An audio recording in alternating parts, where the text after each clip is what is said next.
bu Dakar sànq dégg nañu ko en direct bi verdict bi daano dinañ ci ànd ak moom ndax it bëgg nañoo xam réaction bu avocat yi nga xamante ne ji ñoo doon layel kii di Ousmane Sonko waaye it ñi ñu ko seqaloon di avocat yu état bi te xawaay bi nga xam ne moom la ñu bëgg a am jamono ji ma dellu jëli Boubacar. waaw Mohamed. sànq yaa ngi doon expliquer nga ne bi verdict bi daano avocat yu Ousmane Sonko yu mbégte la ñu àndal ba ñu bari ci ñoom sax wax dalee na jafe woon avocat yu état bi it waxoo ñu nan la ñu doxe ñu bàyyi la d'abord nga dellu si waat ci verdict bi ni mu tëddee ci ñi nga xamante ne ji ñoo ngi ñuy soog a jël. laata kon ñuy gën a xuus ci waxtaan wi. waaw verdict bi Mohamed niñ ko mën a waxee mooy que ni juge bi dafa daal di dëggal li nga xam ne Sabassy Faye waxoon na ko si Ziguinchor mu di ñu delloo tur Ousmane Sonko si liste électorale yi moo tax. moom dafa annulé li nga xam ne nag moo di radiation Ousmane Sonko si yoonu liste électorale maanaam daal turam faaw ñu delloowaat ko si mu mën a doon koo xam ne day fale waaye itam dañ koy mën a fal ngir mu doon ab njiitum réew loolu la radiation bi la annulation radiation bi di wax ni ma ko doon waxee sànq nag avocat yi Ousmane Sonko kontaan nañ lool kenn ku ma si joxaa firnde rek xam naa di ngeen ko dégg après moo tax maître Khady Camara moom daanaka bi juge boo waxee dafa kontaan ba yuuxu boo xam ne sax tey ko loolu nag si lañ jaaree jeexal affaire yi avocat nguur gi nag ñoom daanaka jotu ñoo jël kàddu parce que bi ñoom daanaka dañoo ñëw rek ay ñetti simili juge bi ñëw daal di toog joxe verdict bi ñoom dañoo déglu rek daal di génnewaat si buntu bu ndaw bi nga xam ni moo nekk si salle bi dem seen yoon fi ñu toll nii nag maa ngi xool waaye gisaguma kenn si ñoom si ñi nga xam ne nag ñoo di avocat nguur gi avocat yi Ousmane Sonko ñoo taxaw ku si nekk taxaw benn pàcc di wax ak ñi nga xam ne nag ñoo taskati xabaar yi xam naa dañuy dem léegi nii rek ma dégtal leen. ngeen déglu ki nga xam ne nag moo di maître Tall dafa mel ni fi mu toll nii si olof lay àddu ak suma natango yi. ñu ànd ngeen déglu ko Mohamed. maître Tall ci avocat yi Sonko yi la bokk. moom si la bokk waaw. ayca ñu teewlu maître Tall. déclaration bi nga xam. rajo Futurs Médias tey jii Ousmane Sonko dañoo wax annulé li nga xam ne nag moo radiation bi yow noo ko dundee. waaw dama ni mën naa ni mbégte la parce que ñun li lañ xaaroon pour mu am waaye gis nañ ni mënoon nañu bañ a sax fii. Ousmane Sonko yàgg naa am ndam yàgg naa jox jël état du Sénégal loolu rek day wane ni justice mën nañu am yaakaar ne ak lu mu difficile ak lu mu xat-xat ak lu jafe-jafe yu bari justice bi ñetti yoon jox na Ousmane Sonko dëgg ma fàttali ne Cour suprême bi nga xam ne jóge nañ fa le 17 novembre Cour suprême waxul Ousmane Sonko amul dëgg de dañuy juge bi njëkk a àtte sa Ziguinchor motivation mënoon na koy gàttal rek. def ses propres constatations et en tirer les conséquences maanaam loolu mooy lan soxlawul woon muy dem ba sori dès l'instant que constaté nañ ay violations mënoon naa sanctionné li ñu naan la radiation tey jii nag ba mu demee ba kase renvoyé ko na beneen juge bi attewaat ko loolu la beneen juge bi rectifié maanaam ñëw na yemale mbir mi fa mu war a yem def ses propres constatations ba pare rejeté exception bi état du Sénégal soulevé woon par rapport à la forclusion loolu nag.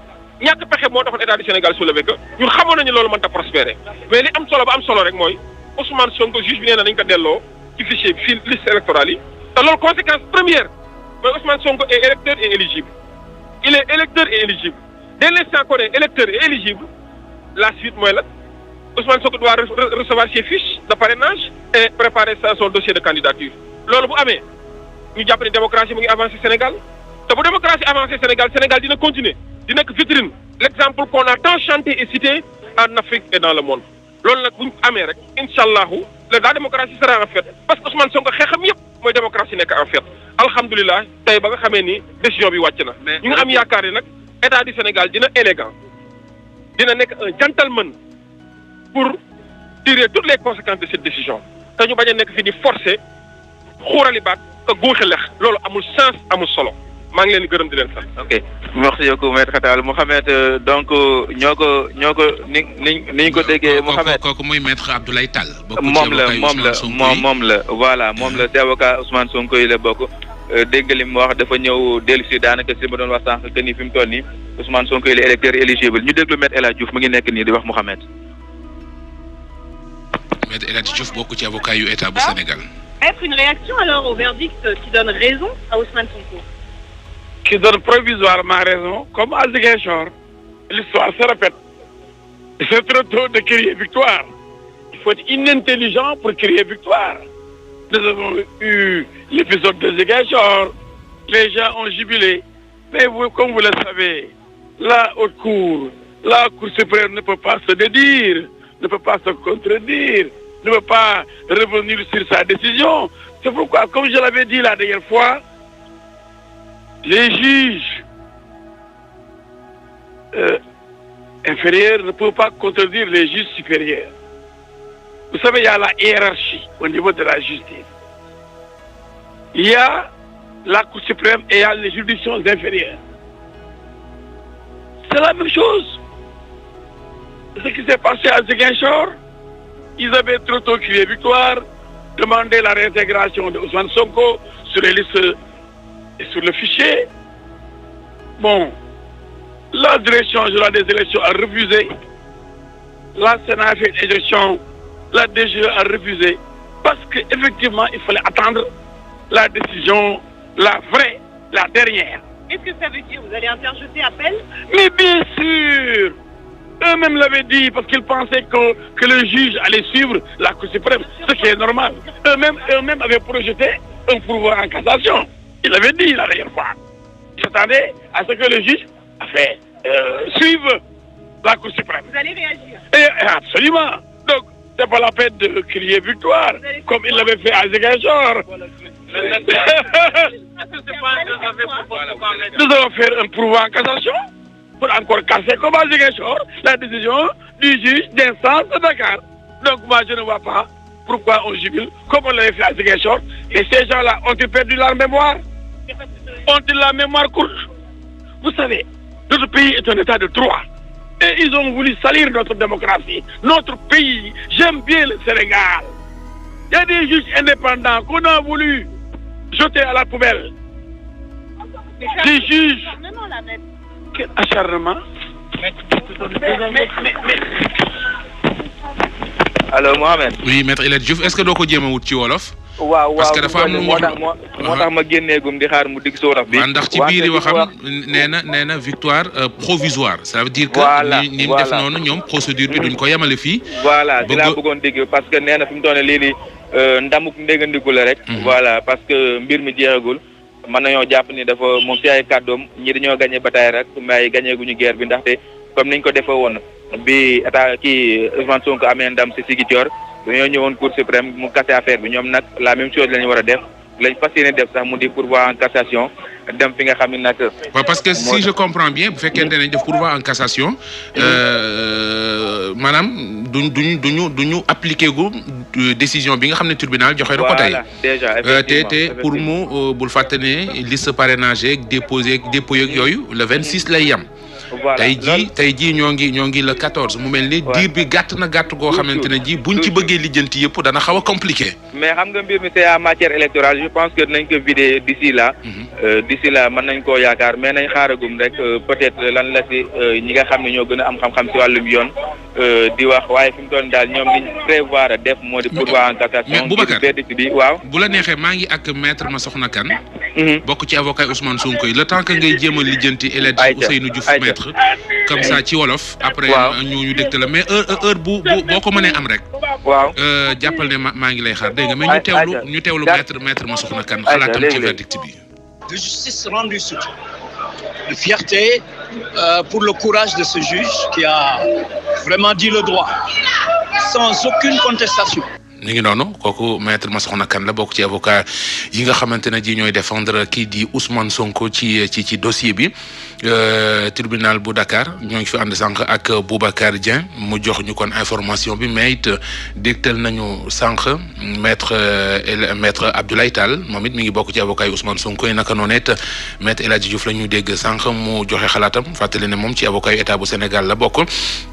information bi mooy tribunal instance bu Dakar joxe na verdictam sànq loolu jëm ci mbiri radiation bu Ousmane Sonko moo di radiation bi da ko nulal wax ne kon nañu ko delloowaat ci liste électorale yi muy fekki dogal bu njëkk bi juge Sabassi Faye bu tribunal instance bu Ziguinchor joxe woon sànq El Hadji Diouf avocat maître dégg nga li mu wax nee na duñ ko fi yemale ñu seeti Boubacar. Ousmane Sonko ak ay nitam que Sénégal. justice bi Sénégal justice bi amul indépendance que Macky Sall boobu justice kon ñi ko waxoon yëpp côté Ousmane Sonko xam ngeen ne loolu ay kàcc la xam ngeen loolu pour yàq deru Sénégal la juge bi ni mu def tey bien que man d'accord ma ci day wane ni moom kenn moomu ko kon moom jot na ay ordre kon ñi bëgg a yàq suñu der ci àddina bi yëpp naan Macky Sall lu ko neex moo fi am waxuñu dëgg mais li ma neex mooy nawoon fawoon sama gars yi bi ñuy cëppi Ziguinchor naan gagné nañ dañu xamul ne àttekat bu ndaw la mu àttee bu yegsee ci àttekat bu mag ba amatul benn njëriñ nawoon fawoon duma ñoon duma Cour suprême bu ñu demaatee Cour suprême mënul weddi boppam nag xanaa ay kilifa fa nekk duma ñun duma ci Cour suprême la ñu duma war rek kon ñun meeruñu ci ñun jeexale wuñ ci ndax nawoon fawoon. léegi lan moo fa dañoo demoon Ziguinchor ñu àttee lu mel nii ñuy tëb di cëppi di tëb di dal fàtte ni àttee Ziguinchor ak bu Dakar àtte bu njëkk la te àtte bu njëkk du àttee àtte bu mujj mooy Cour suprême xanaa def pourvoi en cassation nañ ko defee woon Ziguinchor rek ndax yoon Sénégal dafa neex mooy boo d'accordul ci àtte bu njëkk nga dem ci àtte bi gën a kawe kon ku xamul dara dof ku jàngul droit xamul tous mooy taxaw àtte bu njëkk rek nga ne gagné nga day mel ni Sénégal ko àtte bu njëkk bu amee rek gagné nga pourtant tax mu am àtte am ay appel et cassation ci sun justice mooy dañoo xam ne benn nit mën na juum xam nga benn nit moo àtte keroog ay juróomi nit ñu àtte waat le benn nit àtte ñu ne lu kenn mën ñaar ko dàq ba da ngay yéeg ci kaw kon benn nit bu àtte Ziguinchor benn nit àtte Dakar àtte boobu ku dàq tëb di gagné nga xamoo dara. man Sonko bu ko neexee dem jëli fii parrainage. laaj ko moom affaire intéressé wu ma. léegi da ngay def pourvoi en cassation. waaye moo xam buy jëli ceebu jënam ak wala bu jëli mbàjj wala ci sama yoon. mais yow da nga jàpp ne ñii seen kuy jëli sa mbàjj pour tëdd kaso ba ci sama yoon. kuy jëli sa dépense boo jox sa jabar ci sama yoon. kooku damaa intéressé. mais yow da nga jàpp ne ñii seen jubilé dafa teel quoi wala ñoo jubilé. waaye yii bu muusuñu yow nga jaaral boobu ñu dóowoon la.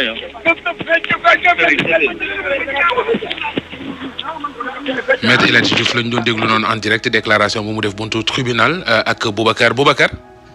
sànq maa ngi lay kii at ba sonn waaye déggoo Maître El Hadji Diouf moo nekk di wax wolof. léegi xaaruñu jëlaat ko déjà am na lu ma leen war a envoyé léegi. si wolof mais moom dégg naa ko wax na l'essentiel bi ma koy mujjee dégg ca mbàjj yi ak ceebu jën yi la nekkoon. boobu la mujjee njëkk naa wax li nga xam ne nag moom la doon wax sànq si nasaraan mu di ni nag mbir mi yuuxu victoire dafa teel. voilà dafa teel waaye nag li nga dégg noonu dañ koo laaj ndax Ousmane Sonko war na mën a jëli ay fiche parrainage am la tontoo loolu mu tontu noonu. waaw moom loolu ça c'est une réponse politique yaakaar naa la. loolu la gën a jege donc ñi ngi it yeneen i réaction yoo xamante ne ji Barthélémy